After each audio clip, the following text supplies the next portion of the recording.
Mapagpalang araw po muli mga kalangap, welcome back to my YouTube channel.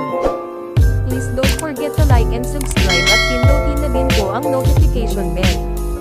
Aba, Edu bumabawi na, Reyna muling sinurpresa. Sabay-sabay po nating alamin mga kalangap.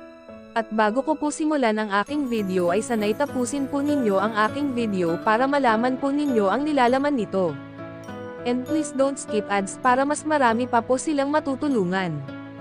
Ito na yata ang pinakamasayang araw na nangyari sa buhay ni Reyna mga kalangap.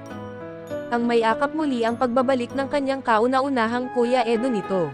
Makikita natin mga kalangap kung gaano niya ito na-miss at kung gaano ito kakomportable sa taong malapit na sa kanyang puso.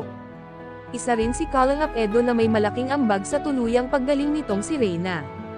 Kahit sa sobrang busy nito sa scouts mga kalangap ay hindi pa rin kinakalimutan ang kumustahin ang bunsong kapatid nito. Si Edo ay mapagmahal at maalaga na kuya, at kahit anong sakit na ibinabato sa kanya ay hindi pa rin ito nagpapaapekto alang-alang sa kanyang bunsong kapatid mga kalangap. Patuloy pa rin lumalaban at umaasa na darating ang panahon makakamtan din ni Reyna ang tagumpay at tahimik na buhay na ating inaasam-asam para kay Reyna mga kalangap.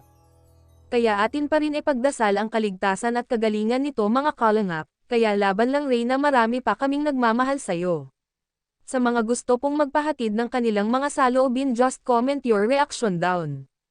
Bago ko po tapusin ang video na ito mga kalangap ay gusto ko lang po pasalamatan ang ama ng kalangap team na si Kalangap Val Santos Matubang, Kalangap Rab at Ate Edna Vlogs. Muli po maraming salamat at God bless everyone.